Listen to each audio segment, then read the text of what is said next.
I'm Ed Griffin. I'm a writer. I write controversial works. I think they're very important works. I deal with such topics as banking history, health issues, the United Nations, U.S. foreign policy, kind of topics where people get all heated up because they have strong opinions. But I consider myself to be a researcher, and I try to be a historian as best I can. So I deal with facts, mostly, not in opinions. I've been doing this most of my adult life. I started becoming interested in issues of this nature in 1959. And by 1960, I was really revved up to it. I left my employment with a large insurance company and went in full-time in doing writing and speaking on these topics. The growth of the Tea Party movement and the left-right paradigm, they're all sort of intertwined, and yet there are very separate intellectual threads that need to be followed in all of that. I think, first of all, it's important to talk about and understand this left-right paradigm. What is this all about? Most of us, including myself for certain, in my younger years, I was brought up thinking that you had to choose, if you were smart at least, you would have to choose politically between being on the right or the left. You had to have a political view. And I thought that in those days, I thought that the extreme right would be something like fascism or Nazism. And on the extreme left, of course, you would have communism or socialism, just a little bit short of that. So that was the paradigm that I was taught, and it seemed to make sense at the time.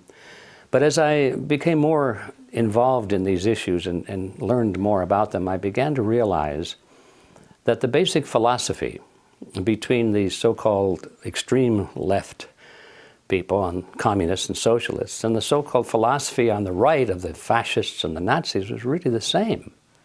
I said, how can this be? They're supposed to be opposites of each other. And then I began to realize that there is something more common to all of these philosophies that was left out of my training and education. And that was the ideology of collectivism.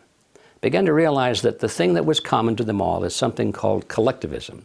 Now that's a word that is not very well used. It's not very entrenched in the vocabulary of most people today.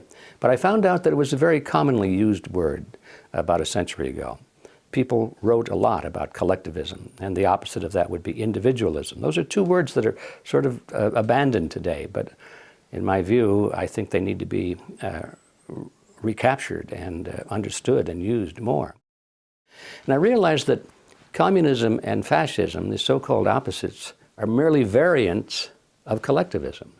They're the same thing. And they believe that the group is more important than the individual, for example. And the individual must be sacrificed, if necessary, for the greater good of the greater number. They believe that the state should be all-powerful and that the people should obey the state for the greater good of the greater number and all of that sort of thing. They believe that rights are granted by the state. They're not part of the human being. They're not God-given. They're not entrenched in his body and soul. They have to be granted by the state. All of these things, and you look at them one by one, communists and fascists and Nazis and socialists, they all believe that. So wherein lies the conflict, you see? And I began to question that. And I realized that it's partly a trick. In fact, I think it's a huge trick. It's a great scam because people even today are thinking that they have to choose between the right or the left, not realizing that no matter which way they go, they've accepted basically the same ideology underneath. Now, it's true that the leaders of these groups, like the Stalins of the world and the Adolf Hitlers of the world and the Mao Zedongs of the world and so forth, the leaders of these groups on left and right will fight each other. And they will go to war with each other. And there will be tremendous battles, as we saw in World War II, for example. But what are they fighting over? Ideology? Not at all, because they agree on ideology. What they're fighting over is dominance. Who is going to rule? That's all they're fighting over. And once you get that picture historically, it's not too difficult to see that that's the same thing going on even today, as certainly going on in American politics. We have the left versus the right, sort of embodied today in the Republican Party supposedly on the right and the Democrat Party supposedly on the left. Now, here's a choice, isn't there? Well, why is it if this is such a choice? So we go from Republicans to Democrats, and then 4 years or 8 years later, we go back to Republicans again, and we keep doing this. We've been doing this since World War I. How come the country keeps moving in the same direction all the time, deeper and deeper and deeper into collectivism, regardless of which party is in favor, because they both believe in collectivism. They both believe in big government. But their slogans are different, their leaders are different, but the poor voter out there trying to make sense of all this is, he's tricked, he's stuck, he's trapped. And so this is the important thing to, I think, understand, that this left-right paradigm is it's a political ploy. It works very well for those who know what they're doing. We find that the Republican Party and the Democrat Party both are pretty much in the hands of a relatively small group of people with a membership of about 4,000. It's called the Council on Foreign Relations. These are the people that are really pulling the strings in both the Republican and the Democrat Party. And they've even written about it. There's a fellow by the name of Carroll Quigley, who's a former history professor at Georgetown University. By the way, he was the mentor of William Clinton when Clinton was a student there. And he wrote several books about this group of people and their origins and their roots coming from Europe and England in particular. And he comes to a very interesting point in one of his books where he says, okay, this is the way the real world is. He said, how is it that we collectivists, we elitists, how can we rule the world when at the same time we want to let the average person think that they're living in a, quote, democracy. They're living in a system where their vote counts. They're living in this world in which they feel that they must participate in their own political destiny. This is a carefully nurtured myth that they want to create, so people will be content with, no matter what happens to them, they'll say, well, I voted for it, or I did it. This government is my government. No matter how bad it is, it's responsible to me. And as long as people have that image, then they don't complain so much about how bad it gets, because they did it, they think. So Quigley deals with this question: how do you let people think that they're directing their own political destiny when at the same time we, the elite, we are the ones who must direct their political destiny without them knowing it? How do you do that? And he answers the question brilliantly. He said, it's very simple. You've got to have two major political parties, and they'll both have the same major goals, the same basic fundamental principles, and they'll argue with each other on the surface with slogans and leadership and style and all of that sort of thing. He said, but we will control them both. There's the strategy. There's the whole scam behind this left-right paradigm. When you understand this history and this reality, you look at it and you say, well, yes, we've got a left wing and a right wing, but they're just opposite wings of the same ugly bird. And that bird is called collectivism. So how does that apply to the Tea Party movement that we see today? There it is. I mean, that's the blueprint. The Tea Party movement seems to have been a very genuine, spontaneous movement arising from people who were unhappy with both the Bush administration and the candidacy of Obama. They didn't like either one of them. They were people who understood, more or less, maybe not intellectually and historically, that there was collectivism in both parties, but they understood that something wasn't right, and they didn't want more of the same. And so the Tea Party movement, you know, just think about it. What does that mean? It goes back to the historical episode where the colonists in Boston dumped the Tea Party into the Boston Bay because it was a protest against the taxes and the restriction of liberties and the Stamp Act and so forth on the part of Great Britain against the colonies. And so the Tea Party movement really was a rebellion against big government, no matter what camp it came from, whether it came from the Republicans or the Democrats. Well, it didn't take long, especially when the Tea Party movement began to gain momentum, And I was privileged to see that because I was invited to participate in some of these early events. And I remember the first event I went to, maybe they had a couple of hundred people, but they were all, dedicated to the principles that made this country great. It had nothing to do with Republicans or Democrats. It had to do with political philosophy, the concept of limited government and the people being in charge, not the government in charge. So I saw it start in a small fashion like that. And then over the next couple of years, it grew and grew and grew until finally it was a very large movement. And at this point, the political parties, the leadership of the political parties began to take very careful note of it. And they said, wait a minute, this is something we should be doing, because they're experts at orchestrating movements and letting the people think that it's their movement, you see. This was a genuine grassroots spontaneous movement. Had nothing to do in the beginning with political parties. Well, the leadership of the parties couldn't let that be, so they both looked at it very carefully, and the Democrats decided that because of the nature and the slogans and so forth, it didn't fit well. So they began to attack it. They began to try and make it look like it was a bunch of idiots and wackos and tin hat people and all this sort of thing. And the Republicans thought, this is something we can use. And so they started to go into it as best they could and take it over. That was their goal, to copt it for their program. And well, so here we are today looking at this process underway. They're still trying very hard to convert the Tea Party movement into a Republican front. And I'm sorry to say that they have achieved some success in that direction, primarily because of some very well-known people who are closely aligned with the Republican Party. We're talking about the candidate, of course, Sarah Palin, who is a Republican from top to bottom, and she represents this right-wing image. She fills the bill perfectly. She's the Miss Republican right-wing collectivist.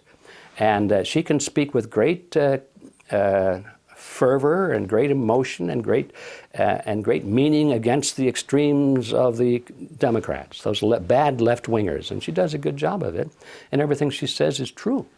But she doesn't speak out against those bad right-wingers, you see, because she's part of that group. Her mission is not to bring about a restoration of the principles of America, but to get the Republicans back into power. That's her mission.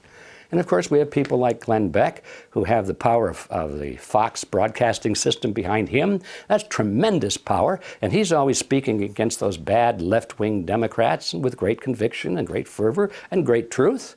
Nothing wrong with what he says. What's wrong is what he doesn't say.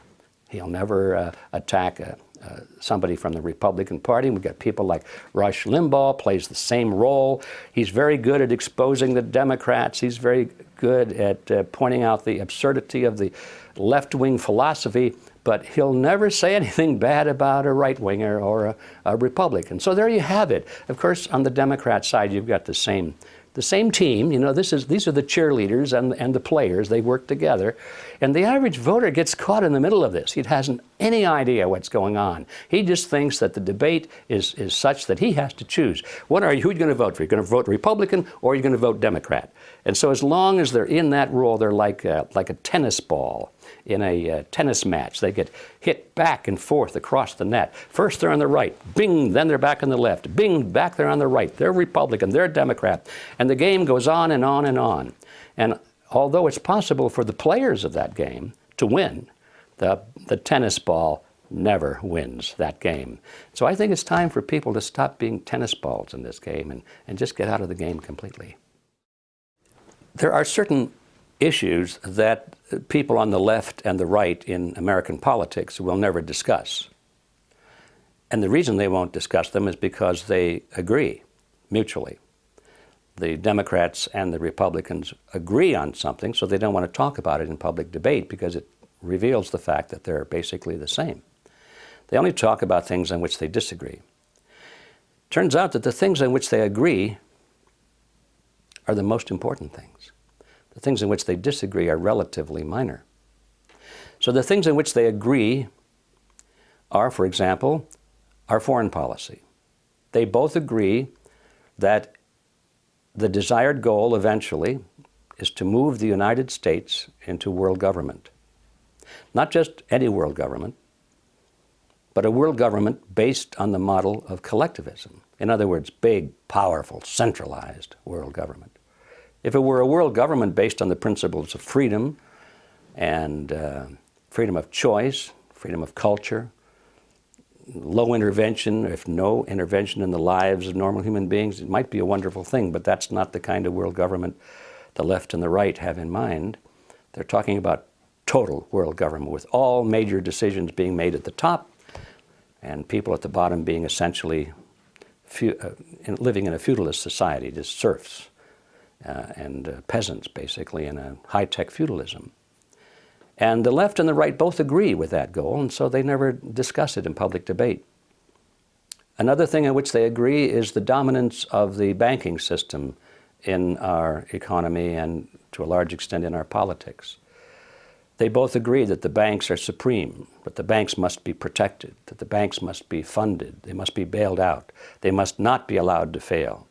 When the banks make bad loans to third world countries, or if they make bad loans to large corporations, both the Republicans and the Democrats agree that we must come in with taxpayers' money, either tax money or inflation money, and we must bail out the banks. And we do that, they both agree, by giving the money to these corporations and giving the money to the third world countries so that they can continue to make interest payments to the banks. So those are two major issues, I would say perhaps the largest issues we could possibly face.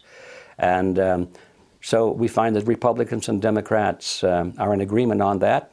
You might add another third topic if you wish, and that is our role in the Middle East. Both parties talk alternately about, oh, we've got to end this war in the Middle East, pull our troops home, and all that sort of thing. But that's just rhetoric. You notice we go from one party to the other. The war continues, the war grows, the funding continues. So there we have three major issues, perhaps the three largest issues of all. And there's no debate between Republicans and Democrats as to what to do. Though there may be some debate in rhetoric, they may give speeches, but when it's time to vote in Congress, there is no division between them at all. And this itself should be the biggest giveaway as to what the reality of politics is today. If anybody that's got their eyes open, they ought to be able to see it just by examining those three issues. I do believe that when Ron Paul ran for president and, to everyone's amazement, achieved such great support in spite of the roadblocks that were put in front of him, and in spite of the total disinterest on the part of the major media, so that he was practically unknown to large segments of the people. Parenthetically, I would say that if the media had given Ron Paul anywhere near the same exposure they gave to the Republican and Democrat, the old-style Republican and Democrat Party candidates, I think he probably would have been elected. But anyway, that was sort of a phenomenal event, that somebody who did not have the endorsement of the establishment and who spoke so clearly on issues, the very issues that we were talking about, the issues of the war, the issues of the economy and bailing out the banks and the Federal Reserve System, and the issue of national sovereignty. These are issues that mainstream Republicans and Democrats don't want to touch because they agree on that. Ron Paul disagreed with what the Republican and Democrat Party were doing on that, and so he spoke about it. And the fact that, in spite of the fact that he was the only one talking about these issues, he got so much support, tells me that there is a latent power, there's a latent awareness on the part of the American people just waiting to be tapped. I think those who are controlling the two-party system are very much afraid of that. They don't want that to be tapped. And that's why they are working so hard now to put controls on the internet, because the message that Ron Paul was delivering was primarily delivered over the internet, not through the major channels of communication. So now we see almost daily efforts on the part of the mainstream political figures to concoct different ways and different reasons and different excuses for putting controls on the internet. They're going to license people so that you can't even have a blog, they say, unless you have a license from the government. They want to put filters on the search engines so that you can't even look up certain words and things like that. Actually, I think what they're trying to do here in this country is pretty much imitate what they're already doing in China, for example. They really admire that system in China. Our own figures here in this country, although they may speak with scorn about a closed society in China, they're doing everything they can to imitate it. So that's one of the realities we have to look at. So what does this mean for the future? I think that as long as the internet can be kept open and free, it bodes very well for us, because I think we do have at last a chance to get around the mainstream media. But I think that if the governments of the world, and particularly in our own government, if they're successful in putting legal restrictions on and clamping down on the internet, I'm afraid that the chances of a maverick moving against the establishment become very, very small indeed. I believe that getting a man in the White House is not as important as it would seem at first. In fact, I think it's almost counterproductive, because as long as we focus on getting a man in the White House, there's the underlying assumption that that's all we need to do. Americans are of that nature. They want quick, simple solutions to problems. They want to know who you're going to vote for. That's it. Because they think that they can discharge their responsibility of citizenship by going to the polls every 2 years and maybe spending 20 minutes and putting a little mark on a piece of paper and walk out and say, okay, I've done my job. I've defended my country. It doesn't work that way. Because by the time you go to the polls and you put your pencil mark on the paper or punch the lever, whatever you do, the decisions are already made. The candidates have already been selected. And the work goes on there, is who selects the candidates that the people vote for?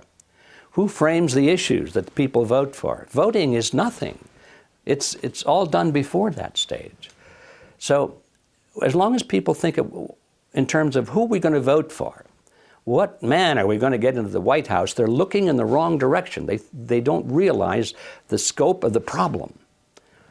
So I'm not saying we shouldn't have the right man in the White House. That could be very important. What I am saying is that the task is much bigger than that. People need to become active in politics. They need to become active in their communities, in disseminating information and helping to create public opinion and awareness on the issues so that it would be possible for the right man to be elected. Right now, Ron Paul probably would have more support if people understood more about the Federal Reserve System. When he started to speak about it early in his campaign, most people were saying, huh, what's all that about? But because of the internet and because of the distribution of so much material on the Federal Reserve System, including my book, which probably played a small part in that, there was a substantial number of people who did understand that, hey, wait a minute, the Federal Reserve System isn't a government agency, it's a cartel, it's a banking cartel, and it's working against the public interest. So when there was enough people that could say that and understand what they were talking about, all of a sudden the momentum began to move toward Ron Paul instead of away from him. Yes, people still said, I don't know what he's talking about, but more and more people were saying, I do know what he's talking about, and he's right on target. And you reach a critical mass with that. When enough people start saying, yes, yes, he's right, then the others who don't know anything are listening, say, what are they talking about? And now they take an interest. So I think that we're almost at the point now of this tipping point, or the critical mass, where people do understand the scam behind the Federal Reserve System. I think if Ron Paul and other candidates would just continue emphasizing this issue alone, I think it could make the difference. It could be the difference between recapturing the country and not doing so. Back to the old line political figures in the Republican Party, it is true. When you compare that with Obama, Obama came to power riding this crest of beautiful rhetoric about change and making a difference and taking America back and all of that sort of thing. And people responded to it emotionally. And that was it. There was no substance, but it sounded good. And they were mad. They were mad at the present regime. They didn't like the Bush administration. They were angry. So anybody that spoke about change, well, that was their man, right? Okay, here we are. Another cycle is passing, and people are now mad But this time, they're mad at the Obama administration. So the same political trick is being played again, but this time on the part of the Republican Party. The Republican candidates now are issuing great emotional, heartwarming statements about loving their country and restoring the Constitution, taking our country back, bringing about change, reducing government, and so forth. And you look at who is saying these things. I mean, people like Newt Gingrich, for example. If you look at his voting career, he voted against the Constitution more often than not throughout his whole political career. He's great at giving speeches. He uses all the right trigger words and phrases. But here's a guy talking about taking back the Constitution when he himself has been one of the great attackers of the Constitution by his votes in Congress. So it's come to the point where people have to stop listening to the rhetoric and start looking at the actual voting record of these people. I don't care whether it's Republican or Democrat. That's not the issue. It was Lenin who said it so well. Lenin said, words are one thing, actions another. Of course, when Lenin wrote that, what he was telling his followers is that tell them what they want to hear. Don't worry about telling a lie. They want to hear lies, he said. Words are one thing. Tell them what they want to hear. Get elected. Come to power. When you're in power, he said, then do what you want to do. Words are one thing, actions another. So he was advocating lying. Well, believe me, professional politicians understand this same technique. They would never come out and advocate it in public. They'd deny it. But look at their records. Don't listen to their words. Look at their actions, and then you'll know what kind of a game they're playing with us. Well, both Republicans and Democrats, both left-wingers and right-wingers, use this tactic of trying to discredit their opposition. And they're very good at it. And they know that if you come to the point where there is a serious debate underway about a serious issue, the best thing is back away from the debate, stay away from the issues, because they will lose. So they start attacking their opponent's character or their intelligence, or they try and look for something in their past to make them seem like they're evil people.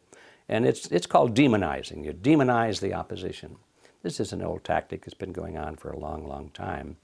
And yes, I've seen it over the years where they have taken a group like the John Birch Society, and which is just an educational organization, but it was an educational organization dealing with principles and real historical facts, and they pretty well succeeded in convincing everybody in America that the Birchers were a bunch of, at the least, they were a bunch of little old ladies in tennis shoes, but at worst, they were a bunch of Nazis and fascists and racists, and they were even called communists. And so it didn't make any difference. You just call them some name, and if you keep doing that often enough, and in major channels of communication, most people will believe it. So that's a tactic that's well used, and I think we have to be alert to it. Also, we have to be alert to the fact that the people that we're talking about, these elitists, it's hard to find a better word, but the ones who want to really control this international collectivist government, they are not dumb. They have a lot of money, and they have think tanks that work out strategies. And one of the strategies they have always used is to lead their own opposition. And they try to lead their own opposition because, first of all, they know there's going to be opposition, so why wait around? Why wait around for real opposition to develop? If you know what's going to happen, send your own people out there and let them pretend to be your opposition, and everybody will follow them, especially if they're well-funded. And if they give the right speeches and say the right words, you know, those nice campaign speeches, for example. But they're really controlled by the very people they're speaking against. I came across that when I was doing research for the Federal Reserve System, because I realized that in the early days, the very bankers who put together this cartel and drafted the Federal Reserve Act, it was their bill. When it came time to promote it to the public, they funded and actually delivered their own opposition. Some of these bankers went forth and started giving speeches and interviews to newspaper reporters saying, oh, this bill is bad. It's bad for America. It's going to damage the economy. And they knew that the average person reading that in the newspaper would say, oh my goodness, Maud, listen to this. These bankers don't like the Federal Reserve Act very much. Must be pretty good, you know? So they play this game. So we know that this is still going on today. And for example, in the Tea Party movement, if they want to discredit it, if they can't control it, okay, let's say if one of the parties can't control it, they'll have to discredit it. So they will, and I believe already have attempted, to send people into the Tea Party movement who are real wackos or pretend to be real wackos. Or if they're real wackos out there, they make sure that they're brought in to the Tea Party movement. And every time there's a media crew going out there with their cameras taking pictures, do they take pictures of the, you know, the 10,000 middle-class Americans who know what they're talking about? Or do they pick the 2 or 3 wackos over here with the tinfoil hats? Or the guys with the swastikas on their arm and so forth. That's where they focus, you see. And I believe that some of those people are probably sent in there on purpose, just to demonize and discredit the movement. Now, this is hard for most Americans to believe, because they don't realize that this is really hardball. This political game is hardball, and they don't realize that it is a game and that there are professionals playing it. It's a matter of historical record that the group of people that sometimes we call capitalists, the big super wealthy families, you know, the Rothschilds, the Rockefellers, and the heads of the big corporations in America, AT&T, Ford Motor Company, and so forth. People think of them as the super capitalists. It's a historical fact that many of these people have provided the funding, the essential funding, to help bring to power regimes such as Hitler's regime that was well funded by American financiers and British, and also in communist Russia, the group there, the Leninist group, was well funded by American and London bankers. And so it's tempting to say, well, they created their own opposition. And I think that's partially true, but I wouldn't go that far. I think what these people do is they look around and they see what kind of native opposition is out there, and or what kind of native groups are growing, movements are growing, that they really want to control. Maybe they don't necessarily create them, but they see which ones are coming to the front, and those are the ones they move into. And if you have enough money, you know, millions and millions of dollars, it's not too difficult to gain influence over almost any new group that's struggling against its opposition and looking for money. So they've played this game. They played it in both the Soviet Union and in Nazi Germany. I think they're doing the same thing in America. I think that's one of the things going on now with the Tea Party movement. I don't think they created it at all, but they see it as something that has the potential of being a powerful movement, and so they are putting their best attention and a lot of money into it to see if they can't capture it for their own uses. Another tactic, isn't it, that the opposition knows that the American people, any people in the world, will gladly give up their liberty and their comforts if it's in their mind a means of gaining security, protection against a dreaded threat of some kind. That's why regimes that are struggling to hold the loyalty of their people are very dangerous regimes, because instinctively they know they have to go to war. They know that in time of war, the people will rally behind their leaders no matter what, because we're at war. And if we lose this war, we'll be invaded, we'll be conquered by some dreaded enemy.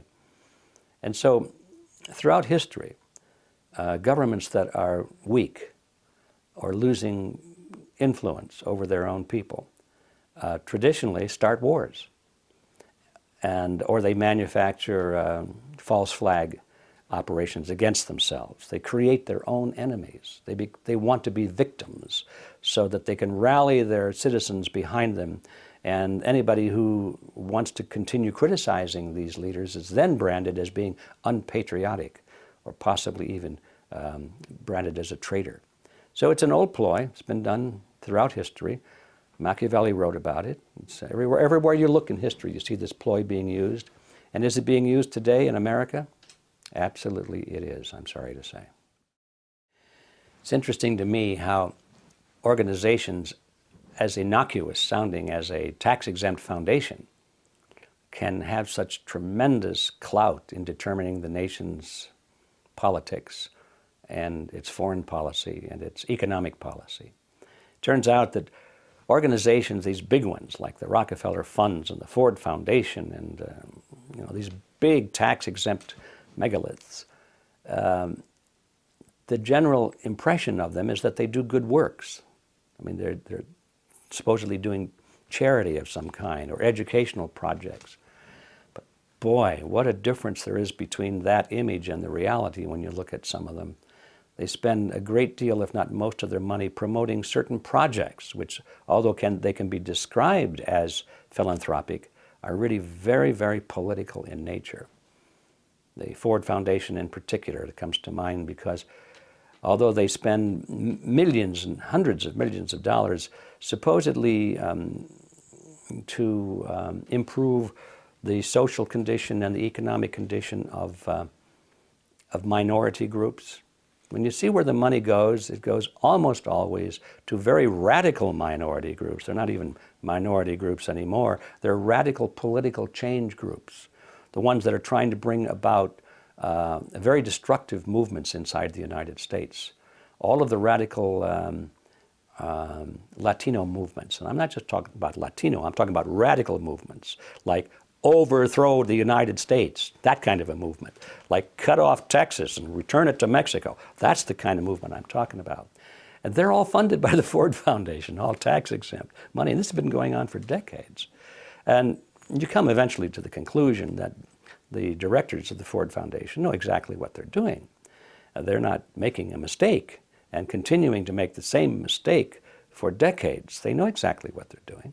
And what they're trying to do is to divide America. They're trying to weaken America. They're trying to bring America down so she is no longer a powerful force in the world, so that she's reeling and she's kneeling and she can be comfortably merged with all the other nations of the world, and she'll be willing to give up her culture, her freedoms, her judicial system, economic system, in gratitude in order to be saved from some kind of internal chaos and revolution and being starved and so forth, starvation.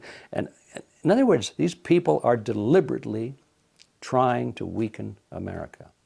So all of this is being done, not all of it, most of it is being done under the aegis of tax-exempt foundations. What a beautiful cover. But this has been going on for a long time. There certainly has been a change in the function of the American government. In the beginning, it was set up with a definite system of checks and balances, and the executive and judicial and legislative branch were supposed to be fairly equal, so they could check each other. There's been a change, gradual change over the years, starting primarily with World War I. When there was this great crisis, we had to defend ourselves against foreign enemies.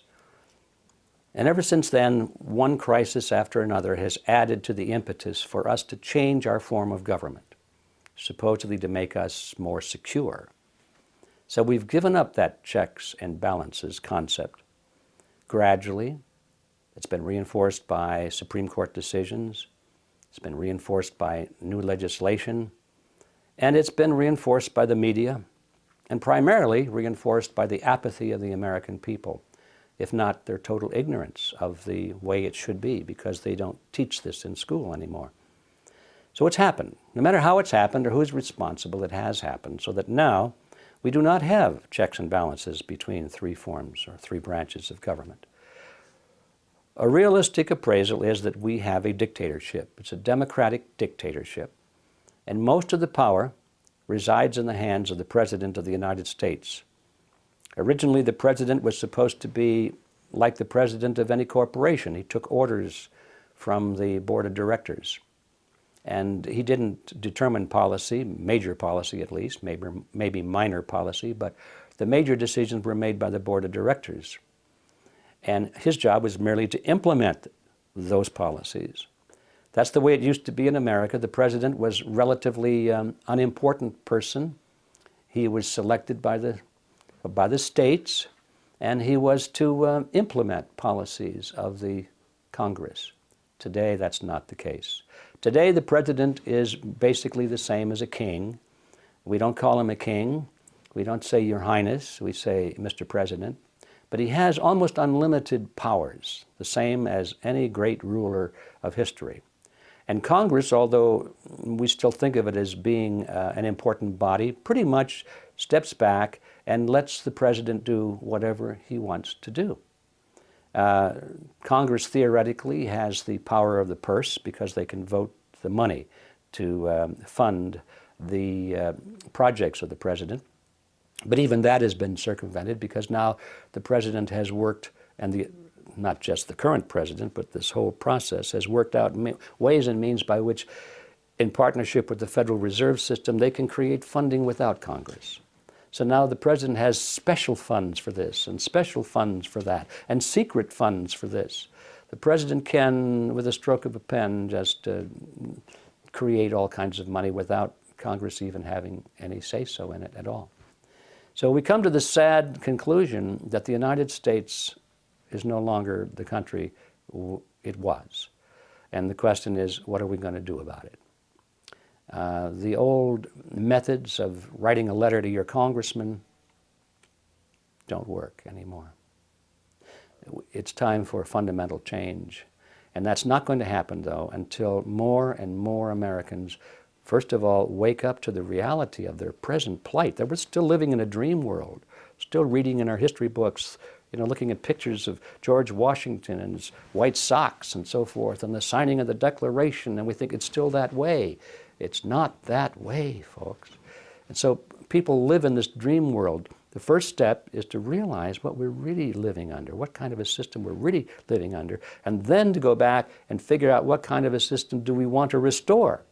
And I think restoring the concepts in our original Constitution is a great step forward, not backward, but forward. We've been going backwards toward monarchy ever since World War I. We have to go forward now to the past, if I can coin that phrase. But that's not going to happen until a large number of Americans understand that it has to happen. So that's, what is that, an optimistic or a pessimistic view? I think it's an optimistic view in the long run. It's a pessimistic view in the short run because nothing like that is going to happen by November. It's not going to happen in the next election.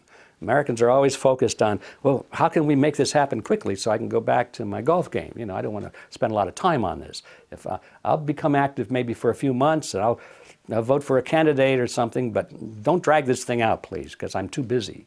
They want to know how we can turn this all around by the next election. Can't be done by the next election, but it can be done. That's the optimistic part.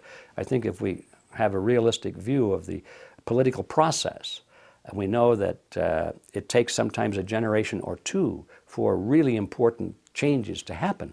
And if we understand that and accept it, and accept our role in being responsible for making it happen, then you can go to sleep at night and say, by golly, I'm really doing something about this, and I am making a difference, and it will happen. I don't know when the administrative branches of government became totally dominant. All I know is that it was a little bit at a time, and it sort of like a jerky motion. Every time there's a crisis, every time there's a war, every time there's a terrorist attack, or if there's a banking crisis, no matter what the crisis is, this movement toward totalitarianism accelerates. And then it slows down until the next crisis comes along. And I don't know if I could say at what point that happened, but I can say that it did happen, and it's even continuing today. Yes, I did see the clip in which Hillary Clinton says that, I think she was saying it was nice to be so close to the headquarters of the Council on Foreign Relations because she didn't have to go very far to find out what to think and how to act on certain issues, or something to that effect. And I'm sure she's been embarrassed by that statement and probably has issued some kind of a qualifying statement that, well, she didn't mean it quite that way. But the fact of the matter is, I think she did mean it. Most people know in politics, they know that the Council on Foreign Relations is the center of all of this, that's where the power is. And you just don't get the green light to move up in politics unless the switch is thrown in the building there at the Council on Foreign Relations office. That's why all of the major candidates for office appear at the CFR conferences, and you can see video clips of them on the internet now and then. They're giving speeches, sometimes before large audiences and sometimes before small groups. But it's clear to me that they're brought in and they're treated very nicely, and then they're asked some questions to see how they think and how they would act under certain circumstances, and what is their view on this policy and that policy. And if their answers are acceptable, they get the green light. Council says, okay, this is a man that we can trust, that we can support. If they give the wrong answers, I don't think they're ever going to get any kind of a green light. And so people like Hillary Clinton know, even at that elevated position, Hillary Clinton, you'd say, was one of the big movers and shakers. Compared to the Council on Foreign Relations, she's not. She's a small fish. And she knows that she's got to get the approval of the CFR. I think that the people who are monitoring this they have to be concerned over the growing awareness on the part of the American people. The question, though, is, are they worried about it? I don't think they are, because we know that they've thought about it long before it ever happened. These people are not stupid. They knew that there would be opposition to their plans as they reached the end of the game. They know that as people begin to lose their economic freedom, and they know that as one crisis after another descends upon them, there's going to be opposition. And so they planned on this a long time ago. And I think what we're really looking at is, I think Alex Jones called it the end game. We're approaching the end game, and they have a plan for that. And that is to institute martial law. Because as people become upset, they go into the streets, they demonstrate, and eventually they become unruly, eventually they become violent, and eventually they start breaking windows, eventually somebody gets hurt, eventually somebody gets killed, eventually there's martial law, and that really is what they really want, because they want an excuse for martial law. All collectivist systems eventually deteriorate into a police state, because it's the only way you can hold it together. So are they worried about people becoming aware? I think they are not, because they've been planning on it. Let's say it this way. They're certainly not surprised by it. The movement toward world collectivist government has been going on for quite a while. It's impossible to establish its absolute origin, but it certainly was part of the literature at the turn of the last century. And there were groups and organizations forming in various parts of the world at that time that had that as its goal. One of the most interesting groups was one put together by Cecil Rhodes. It was formed by his will. When he passed away, his vast fortune went to the creation of a secret society, and actually what it was. He said, we've got to keep this a secret society. And all of the Rhodes money went in that direction. It was from that the Council on Foreign Relations sprang in this country. There were similar organizations in other British dependencies. And they all had as their goal the creation of a unified world government based on the model of collectivism. So there was this milieu of political and intellectual movement starting over 100 years ago. But it certainly has gained momentum through World War I, really got up to speed, and then finally in World War II, all of the major players on the world scene were talking about world government. They tried to do the League of Nations, that failed. Finally they created the United Nations, that stuck. And so now they're just trying to pump up the United Nations into the framework of the global government that they have always envisioned. And this has been a thing that goes beyond one generation. It's transgenerational. In other words, it's not just one person's vision. The people that started it are long gone, but those who inherited it continue this dream. To them, I'm sure they look at it as a wonderful thing. They see it as an end of nationhood as it has been historically defined. They see that as advantageous, they say, because it'll put an end to war and so forth. And they can sell the idea as a great step toward brotherhood and a unified globe and so forth. They use all of these things to make it sound good. But when you start examining the actual policies that they're instituting, it's not so hot. It's based on the principle of collectivism, as I've said several times, and that means it's all-powerful government. It's a tyrannical government. It's the same kind of a system that Adolf Hitler had in mind, and we fought a war to destroy him and his system. The same kind of a system that Joseph Stalin had in mind, and we fought a Cold War and did a lot of other things to make sure that that didn't happen. The same kind of a system that Mao Zedong had in mind, and Benito Mussolini, all of the great collectivists of history have had this unified global government based on the model of collectivism as their goal, and we fought against it until recently. Now we are actually the greatest advocates of it ourselves. We don't call it tyranny, we don't call it fascism or Nazism or communism. We have a better name for it. The name they have chosen is the New World Order. That's their favorite phrase for it. But when you examine its nature and its essence, it is a collectivist system, powerful government, little people at the bottom taking orders. So this is the concept. It's been under evolution for over 100 years. It looks like it's coming within sight now. We've seen the nations of Europe amalgamate into the European Union. The sovereignty of all of the European nations has been pretty well lost now to the European Union, and they've always said that was a stepping stone toward the creation of a true world government, is to unite the smaller governments of the world first into regional groupings, such as the European Union. They have one in mind for Asia and Africa, and now they're talking about doing the same on the North American continent, called the North American Union, and it'll be a merger of the United States, Mexico, and Canada. A process that they deny that is underway, but it is definitely underway, and it's been underway for over a decade. And if you examine some of the laws and administrative rulings that are coming out of the federal government at all levels, they often use the word harmonization, meaning they're going to harmonize or attempting to harmonizing our laws with the laws of Canada and Mexico. So this process is well underway.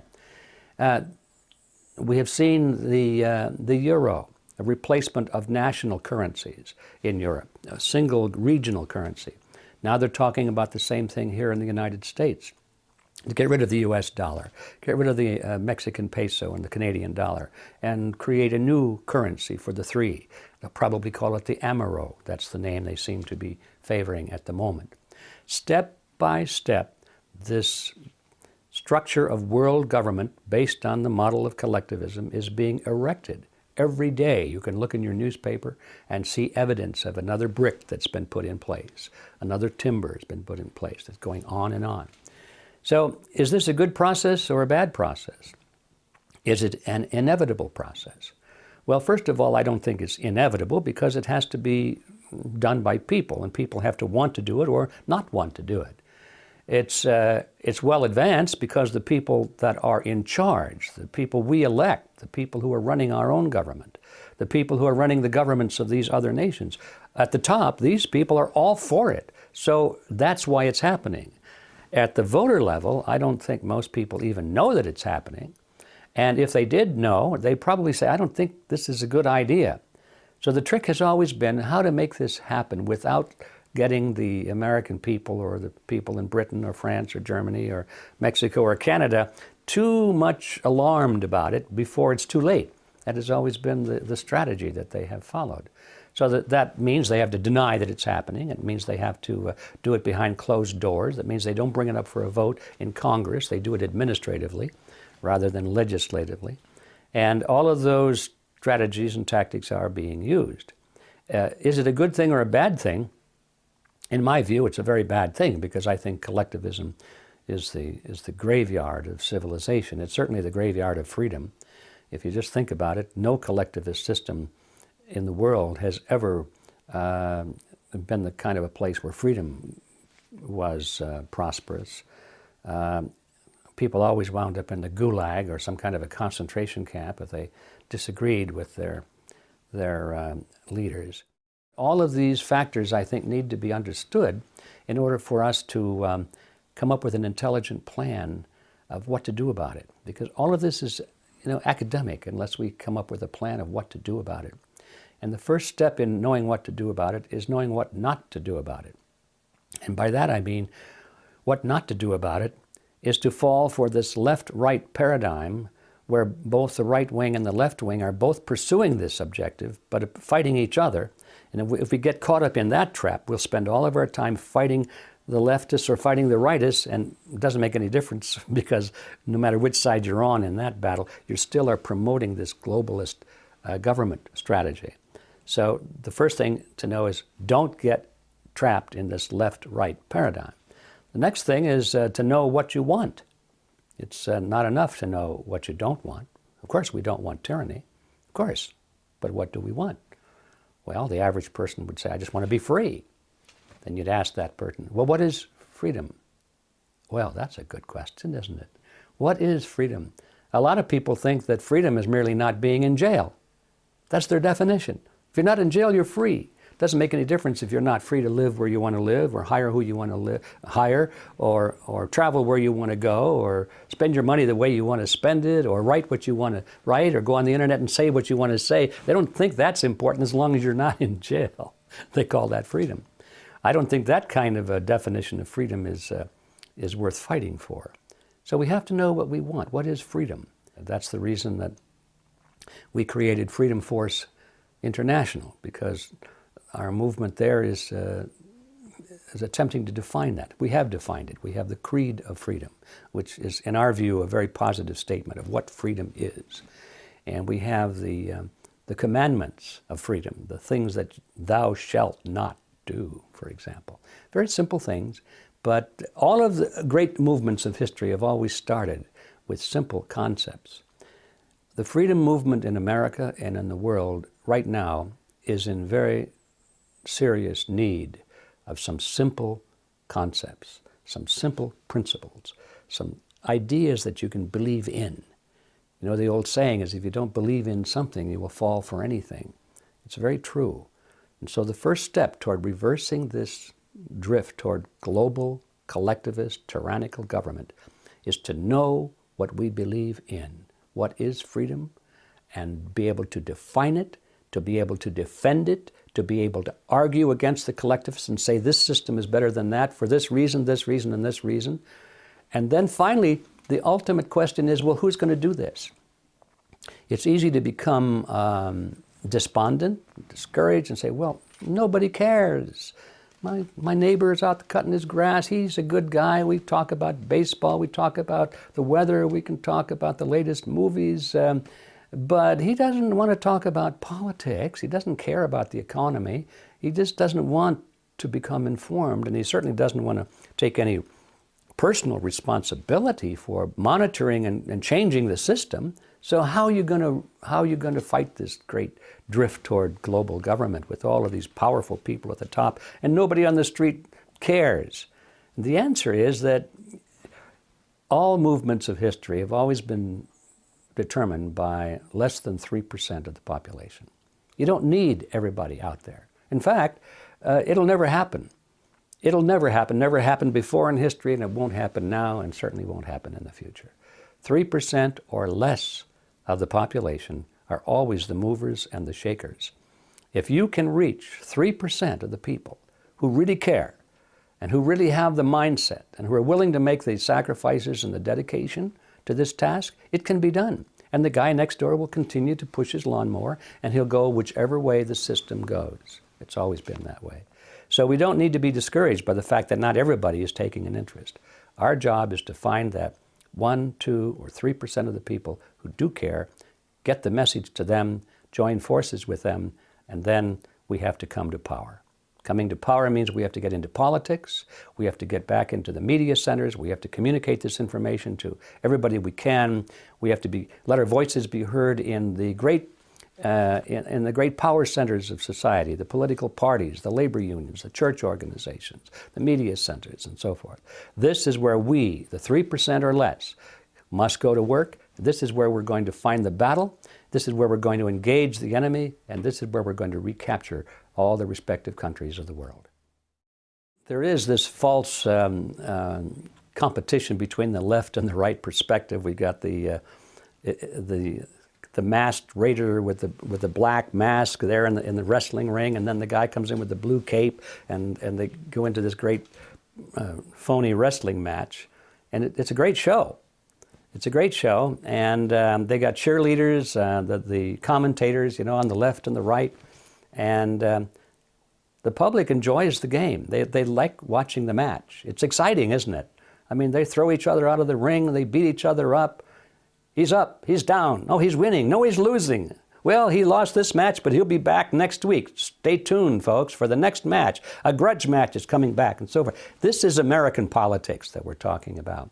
Both of these professional wrestlers, they beat each up a little bit in the wrestling match, and they go in the locker room and they pat each other on the back and go out and have a beer together and say, well, that was a pretty good show. What are we going to do next week? This is American politics.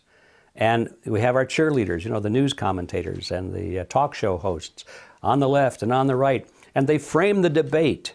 They won't let the American people debate the real issues. They won't let them even think about the real issues, which are we going to keep American sovereignty or not?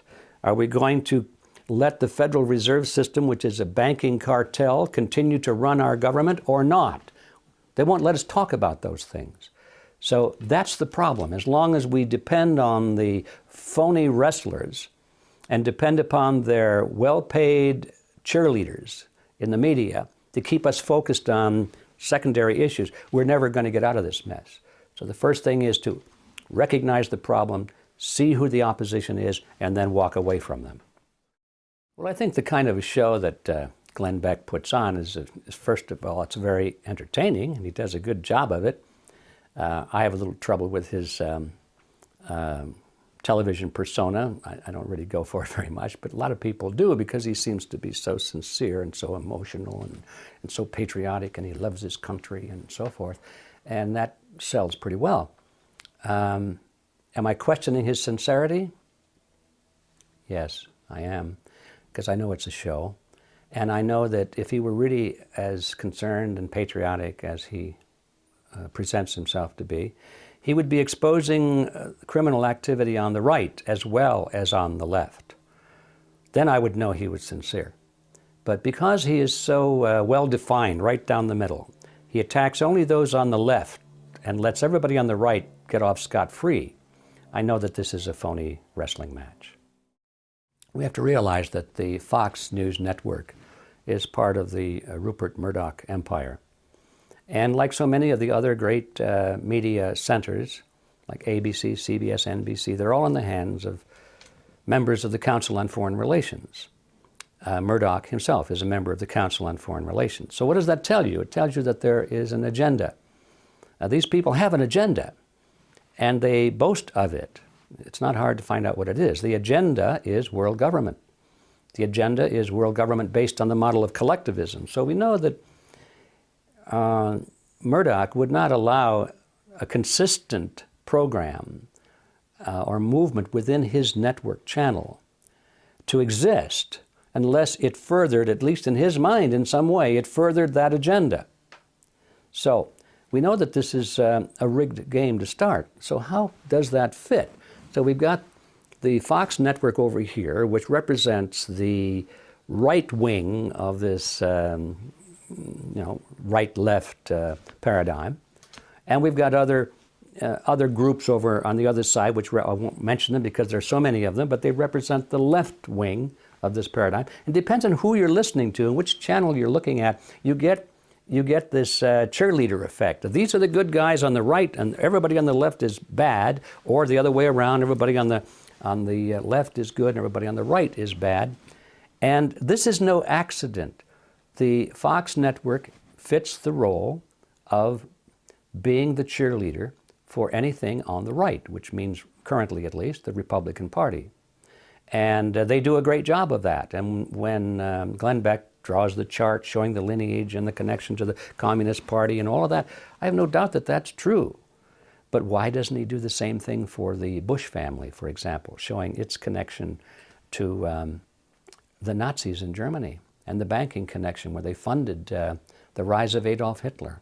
Why doesn't he do that? He'll never do that. And he would ridicule anybody who would bring it up. He would call them a conspiracy theorist or something like that. That's the role he plays, and he plays it very well. So in order to drive this ping pong ball or this tennis ball back and forth over the net, going from Republicans to Democrats, Democrats to Republicans, you've got to have people who are expert at criticizing the other side. I mean, that's part of the game.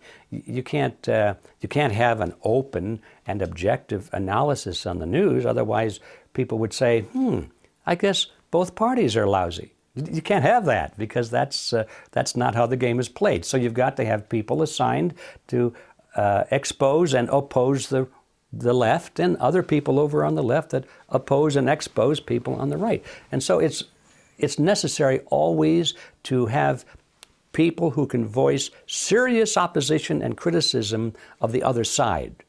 And it depends on who's in office. I mean, because they're all bad. It's always easy to find something to criticize. They all lie. They all make promises they don't intend to keep, and in fact do not keep. They're all involved in all kinds of scams and swindles, and there's dishonesty involved. I mean, that's politics. They all are like that. Maybe I'll make a reservation for 1%. I don't know. Ron Paul probably isn't like that. But you just can't count on it being any other way. And so it's easy when one party is in power, they give them a little honeymoon time to let it be known that, no, they're not going to change anything. And then the other side ramps up and says, oh, look what they did, how bad they are. And so the voters are thinking, oh, yeah, we got to get rid of him. And so they get all whipped up like they are now, people in the Republican Party calling for take back our country, restore the Constitution, get the CIA out of our bedrooms and off of our computers and so forth, all these good lines. They don't mean a word of it, or they're just playing to the sentiments of the voters. And so all they want to do is bring now the next Republican candidate forward, and people won't even look too closely at the Republican candidate because they'll be so filled with contempt and hatred for the Democrat, I mean for Mr. Obama. They'll say, I don't care who we put in, anybody would be better than that. Of course, that's how Obama got in. They said, well, I don't care about Obama. I don't care what you say. Anybody would be better than Bush. And this goes back and forth. And Bush got in, well, anybody would be better than Clinton. American politics is the politics of hatred. It's not who you love or who you like, it's who you hate. That's what it's all about today. And it's a strategy that seems to be working pretty well. It always comes as a shock when people realize that some of the greatest mass murderers of history and greatest tyrants of history were actually supported and funded by very wealthy financiers and forces in the United States and in Great Britain. They sometimes go very closely hand in hand. Everybody knows about the rise of Hitler, but they don't realize that the Nazi Party was funded by many of the banking dynasties that still exist in the United States. They funded him, the large corporations. They went into partnership with some of the German corporations. They called it IG Farben. It was a cartel. And they put up tremendous amounts of money as investment into the Nazi war machine. They put money behind Adolf Hitler's political party, the Nazi Party. They even sent one of their public relations experts, I believe his name was Ivy Lee, over to Germany to interview Hitler and analyze him and to groom him and to make suggestions of how to improve his public image. They were intensely interested in promoting the Nazi regime. That's a matter of record. It's not a question of opinion. You can like it or dislike it. It's a matter of record. But this always happens. When Mao Zedong came to power, he couldn't have come to power had it not been for very powerful forces inside the United States. At the end of World War II, the Japanese had been driven out, but there was a large division in China. The nationalist Chinese under Chiang Kai-shek held a large portion of the country, and another section was in the hands of the communist forces, Chinese forces, under the leadership of Mao Zedong. And the nationalist forces and the communist forces were bitter enemies, even though they had fought more or less together against the Japanese. They both knew that when the war was over, only one or the other would be able to survive. And so they were preparing to fight each other. That was not in the best interests of the people in Washington, D.C. They didn't want that to happen, and they put pressure on the nationalist Chinese, Chiang Kai-shek's government, to accept the communists into their own government in key positions, what they call a coalition government. And they wanted them to go into very key positions. In other words, in control of the military in particular. Well, that's the end of the game, you know. The nationalists didn't want any part of that. So General George Catlett Marshall, who was in charge of all of the military operations in the Asia theater at that time, simply cut off the flow of ammunition and arms to the nationalist Chinese and made sure that all of the military equipment that was left behind by the Japanese was delivered to the communist Chinese. And with those two acts, there was no question that Mao Zedong's forces, which was now by this time much better equipped than the nationalist forces, that they would be victorious, and that is how it came to be. And George Marshall even boasted afterwards. He said, "With the stroke of my pen, I now disarm 30 divisions of Chiang Kai-shek's army." So that all came out of the United States. That was the decision of the so-called capitalist forces in America that the Chinese communists would now take over China. So all of these things are contrary to the conventional knowledge of what happened in history, but as I said before, none of it is really difficult to find. It's a matter of recordable, it has been recorded history, and it's not even a question of opinion anymore. So the bottom line is what? The bottom line is that some of the most brutal and totalitarian regimes of history have been funded by people of great wealth, people who we used to think of as capitalists, and sometimes still call them capitalists. Why? Because they have great wealth. And what we don't realize is just having great wealth is not the real issue here. It's what you do with that wealth.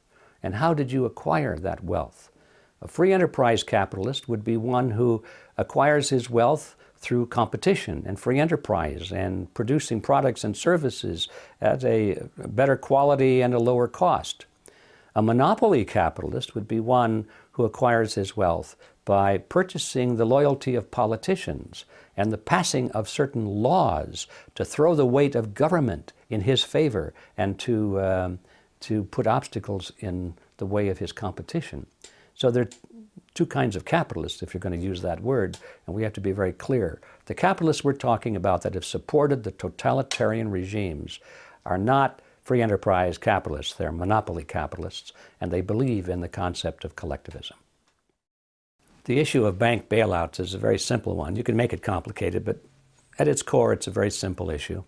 And that is that the banks who own the Federal Reserve System, it is a cartel of banks, have great influence over our federal government. And when the banks got in trouble and were about ready to go bankrupt, most of them, if you looked at their balance sheets, they were technically bankrupt because they had made so many bad loans to third world countries or large corporations, and these countries and corporations were no longer able to continue paying interest on these loans. The bank was coming to the point where they had to write these loans off as bad loans. That would have destroyed the banks. They would have gone under. They were going out of business. So they went to their friends in Washington and they said, look, we need to save America. They didn't say we need to save the banks. They said, we need to save America. If the banks fold, well then who knows what will happen. America will go down. And so their friends in Congress voted these billions and finally trillions of dollars to make all of this happen, to bail out General Motors and Ford and various countries and the banks themselves. And it was offered to the American people as a great move on behalf of America. This is how we were going to save America, by saving the banks. It almost worked, except for the fact that by this time, enough people were aware of the game. They knew that the Federal Reserve System was creating money out of nothing, and they knew that that would result in their having to pay the bill, either in the form of taxes or through inflation. Ultimately in the form of inflation, because the politicians are not willing to increase taxes as much as they should in order to pay for these expenditures, so they always keep the taxes as low as possible. But they collect it through inflation, because by pumping this new money into the economy, it waters down the purchasing power of all the money that's there. So when the voters realized that they were going to pay these bills, it wasn't the government paying these bills or bailing out the banks, it was the citizens, the consumers that were bailing out the banks. When they realized that, they got angry. And there was a great movement against it, a lot of anger, and especially when they found out that some of these executives were, getting million-dollar bonuses for bankrupting their banks and so forth. There was a lot of heat. And by the way, I think that the whole issue of bonuses, as important as it is, was a side issue. I think that that was one of those tricks that the media uses to distract the public attention from the real issue. The real issue was the fact that the Federal Reserve and Congress was creating all of this money out of nothing to bail out the banks. That was the real issue. It was going to bankrupt America. It was going to drive people out of work, out of their homes. It was going to destroy America. But did they talk about that? No. They talked about how bad it was that the president of some bank got $1 million bonus. And that's where all the attention went for quite a while. So that was a side issue, at least in my view. So there we have it. What can you say? Even though the people are upset about it, it didn't make any difference, because the people do not control their government. They think they do, but they don't. Their politicians are beholden to the banking fraternity, to the Federal Reserve, to the banking cartel. That's where the power resides today. And if you need to have any proof of that, all you have to do is just take a look at the recent history of the bailout of the banks against the will of the majority of the American people, against the anger of the majority of the American people. And nevertheless, Congress went right ahead and did it. The President of the United States endorsed it. Everybody was for it at the top, but at the bottom, the people did not want it. So how is that possible? If the people control their own government, could that happen? No. It's proof positive that the people of the United States have lost control of their own government. The anger over the bailout of the banks has been a strong fuel for the Tea Party movement. But the question is, will the Tea Party movement be able to do anything about it? And the answer is no, not unless they replace those people in Washington that made it possible. A Tea Party movement has no value unless it has the effect of replacing the people in Washington who brought about the financial crisis. And that means all of them. It doesn't mean just Democrats or Republicans. It means all of them. And so the Tea Party movement, I'm afraid now, is there's an attempt to have it become a mouthpiece for the Republican Party and make it look like everything that's happening in the economy and the bailing out of the banks is all the result of the Democrats, and it's not. They certainly play a major role in it, but it's all been going on for decades, and the Republicans have played a major role in that. And some of the very Republicans who are standing up today and saying we should just put an end to this bailout of the banks, they're the ones that voted for it in the beginning, but nobody's checking their voting record. So yes, the anger of the American people over the bailouts is fuel for the Tea Party movement, and that's good. But now the rest of the story is, will the Tea Party movement be able to remain independent of the political influence of the Republican Party? Yes, the film, What in the World Are They Spraying?, I think is going to be a very important film, and it's going to shock a lot of people. they are spraying something. I think everyone's innate intelligence tells them what they see in the sky, those crisscrossing and these white trails that go to horizon. That's not just ice crystals forming at the back end of a jet engine. It's true that jet engine does produce ice crystals at high altitudes where the temperature is cold, but those ice crystals are absorbed into the atmosphere very soon. You can see them trailing along right behind an airplane as it flies across the sky. There's a little trail of white smoke, and it just follows the plane and disappears. That's totally different from these billowing fumes of smoke that go from horizon to horizon and spread out, and by the mid-afternoon the sky is milky white. So what are they spraying? We know now what they are spraying, and it's a result of a new industry, relatively new industry springing up called geoengineering. There's a group of scientists and political figures and corporations who are planning to make a great deal of money and achieve other goals as well, other agendas as well, in changing the nature of our planet. They say they're doing this because they want to stop global warming. That's their main excuse. I should go on record right now by saying I think that global warming is a total myth, but that's not the issue right now. Even if it were true, they claim that they're trying to stop global warming, but what they're really doing is creating something far more devastating than anything global warming could do. They claim that they want to control the weather. They claim they want to improve crops. They claim that they want to change the nature of the soil and the water for the betterment of mankind. Always, of course, for the betterment of mankind. They're always doing it for us, you understand. It's a big industry. And they say that it's just in the talking stage right now. They say we're talking about spraying aluminum and barium into the atmosphere. And they say we need to do studies to see if there are toxic effects and so forth. And they're saying all the right things as though they're deliberating it. But the evidence is abundant now that this has been going on for over a decade. It's been going on. It's going on right now as we speak. And we now have the proof that not only is it going on, but the effect of it is devastating to the planet. It's devastating to plant life. It's destroying crops. It's devastating to wildlife, and it's devastating to human health. People are becoming very sick because they're breathing in these toxic substances. So we now know what they're spraying. We can identify it. There have been many laboratory tests taken of not only the soil and the water, but from the rainwater and from the snow. Now this comes from the sky. You can't say it came up out of the ground. And these tests have been taken from atmosphere and rainwater and snow in areas that are hundreds of miles away from industrial centers. So you can't say it's being blown there from a smokestack or something like that. And what they're finding is an alarming high level of toxic substances, aluminum and barium in particular, the very chemicals that the scientists are saying, I wonder what would happen if we were to spray aluminum and barium into the sky. I wonder. That's what they're finding coming out of the sky right now in huge quantities. On Mount Shasta, for example, you should find no aluminum whatsoever in snow up there because it came from the sky. There's no aluminum in the sky in an area like Mount Shasta, pristine Northern California wilderness. There's a requirement by government that if aluminum levels reach, I think it's 1,000 parts per billion, that requires direct intervention on the part of the EPA because it's considered to be extremely dangerous and toxic. 1,000 parts per billion.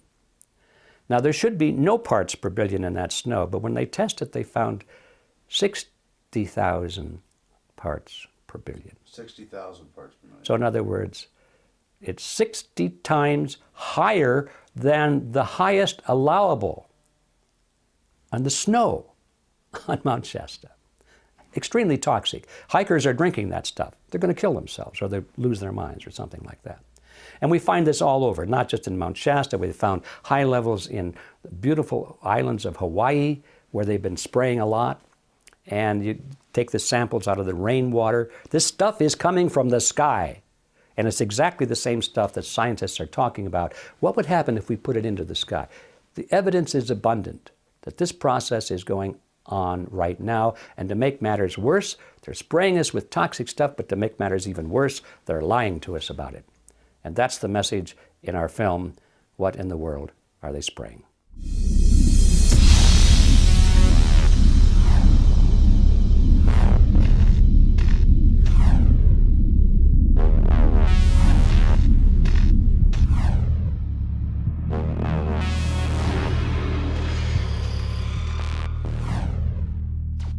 Visit Infowars.com and PrisonPlanet.com.